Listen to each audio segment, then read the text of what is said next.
Yan guys, maggagata tayo ng tuna. Yan, yellow pin. Yan guys, yan, pamintang powder. Tapos nilagyan ko siya ng luya lang guys. Hindi ako naglalagay ng sibuyas, bawang. Luya lang talaga guys. Yan, lagyan ko ng konti muna asin sa ilalim. Tapos konting pampalasa. Then lagay na natin yung ating isda. Tuna guys. Yan. Ayan guys, ang ating menu. Tapos lagay natin yung buntot. Ayan. Ayan guys, ang ating gagataan. Ayan lang yan guys, ang ating gagataan. Kasi hindi sila masyado kumakain yan. Ayan. Mga bata hindi kakain. Kaya ito guys, ipipirito ko yan. Ngayon guys, lagyan na natin ng suka. Lagyan natin guys ng pamintang buo. Yan. Mamaya guys, ito naman yung ating talong. At saka ang ating siling green. At saka labuyo. At saka ito guys yung ating kakanggata. Yan. Ito yung balaw guys. Yan. Ibubuhos ko na to dyan guys. Saglit, wait lang guys. Ayan guys. Yan. Ipapaksiw lang muna natin sila guys. Yan. Ipapaksiw. May suka na yan guys. Yan. Hindi ako guys naglalagay ng ibang luya lang ako talaga guys. Yan. Paksiw muna natin siya ng tuyo. Saka natin maya maya ilalagay na itong talong. Ayan na guys. Patuyuin natin yan. Nakasalang na yan.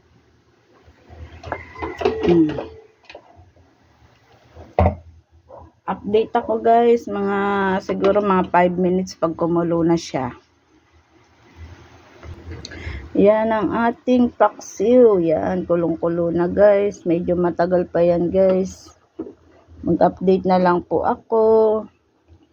Guys, lagay na natin yung talong natin. Yan ang ating talong.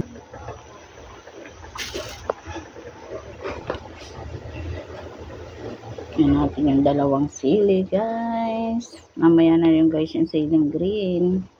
Pagbuhos natin ng purong gata.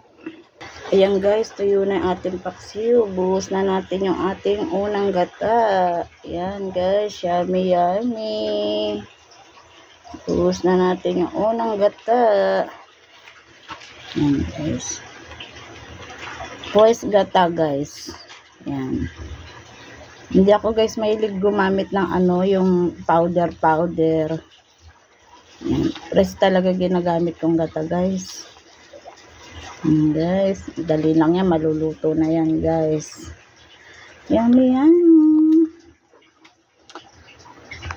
Yan guys. Dahil nakalimutan ko bumili ng siling green. Yan, ganyan na lang. Chinap-chap ko na lang. Yan guys, malapot agad yan. Naan natin yung apoy kasi matutuyo sobra. Yan guys, shout out sa viewers ko. Pwede po mag-comment. Para ma-shout out guys kung sino man yung mga nagko-comment, nag-review. Yan guys, luto na yung ating ginataan na tuna. Yummy yummy guys. Simpleng luto ni Nanay Len guys.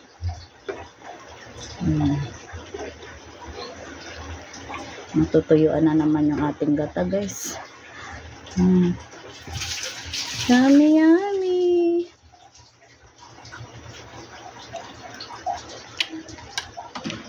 Yan guys, okay na yung timpla niya guys. Yummy yummy na guys. Tuyo na oh. Bilis talaga matuyo pag nailalagay mo na yung unang gata. Thank you guys for watch sa aking multing simpleng luto ni Nanay Len. God bless you all.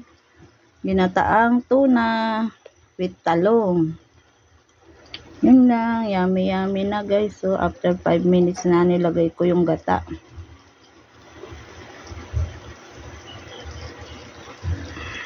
Ayan guys, ang ating gatang tuna. Ayan, tuyong-tuyo na guys. Oh, kita nyo, lapot-lapot na ng sabaw. With talong. Yummy, yummy. Luto na yan guys. After 1 hour na pagluluto ng gatang tuna. Yan guys, luya lang nasa ilalim niyan guys. Pinaksiw ko muna siya ng tuyong-tuyo. At sinama ko yung banlaw na gata guys. Yung pangalawa. Fresh gata po yan guys. Yan lang guys. Luto na. Patayin na natin yan. Yummy yummy. Papa-extra rice na naman tayo nito guys. Kulo-kulo. Lutong-luto na yan siya guys. Merap naman yung sobrang wala nang kasabaw-sabaw guys. Yan, simpleng gata, tuna. Pa-like and share guys, pa-comment naman po sa aking mga video. Pa-like and share. God bless you all, followers and friends. Thank you. I love you, followers and friends. Aming tanghalian guys.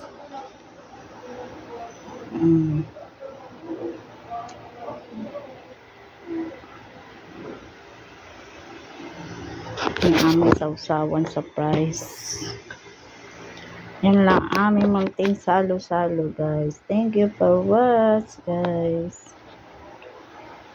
Aming french fries.